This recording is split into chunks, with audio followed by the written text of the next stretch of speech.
जय श्री कृष्ण दोस्तों। यहाँ पर हम गीता के बारे में बात कर रहे हैं।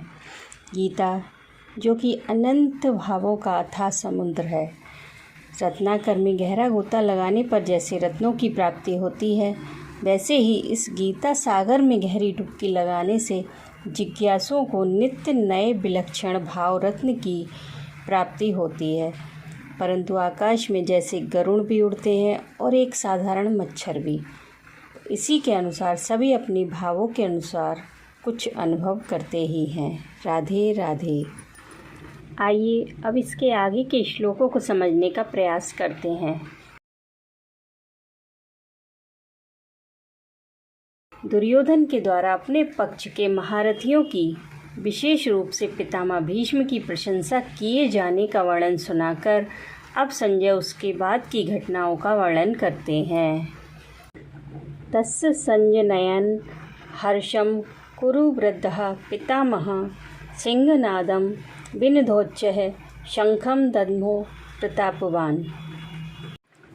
कौरवों में वृद्ध बड़े प्रतापी पितामह भीष्म ने उस दुर्योधन के हृदय में हर्ष उत्पन्न करते हुए उच्च स्वर से सिंह की दहाड़ के समान गरजकर शंख बजाया। पितामह भीष्म कुरुकुल में पहली को छोड़कर सबसे बड़े थे। कौरवों और पांडवों से इनका एक सा संबंध था और पितामह होने के नाते ये दोनों ही के पूज्य थे।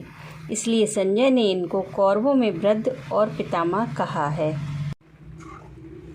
वृद्ध होने पर भी तेज, बल, पराक्रम और वीरता और क्षमता में ये अच्छे अच्छे युवकों से भी बढ़कर थे, इसीलिए इन्हें प्रतापवान बताया है।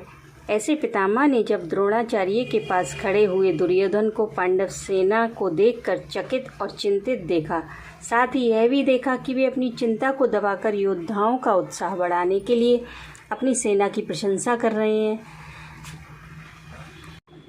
तब पितामह ने अपना प्रभाव दिखलाकर उन्हें प्रसन्न करने और प्रधान सेनापति की हैसियत से समस्त सेना में युद्धारंभ की घोषणा करने के लिए सिंह के समान दहाड़ मारकर बड़े जोर से शंख बजाया।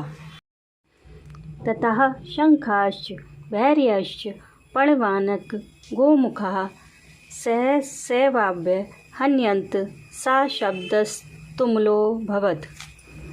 पहले अध्याय के 13वें श्लोक में संजय धृतराष्ट्र को बताते हैं कि भीष्म पितामह के शंख बजाने के पश्चात शंख और नगाड़े तथा ढोल, मृदंग और नरसिंगे आदि बाजे एक साथ ही बज उठे।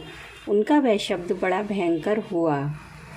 भीष्म पितामह ने जब सिंह की तरह गरज कर और शंख बजाकर युद्ध आरंभ की घोषणा कर दी, तब सब ओर उत्साह फैल गया और समस्त सेना में सब ओर से विभिन्न सेना नायकों के शंख और भांति भांति के युद्ध के बाजे एक साथ ही बज उठे।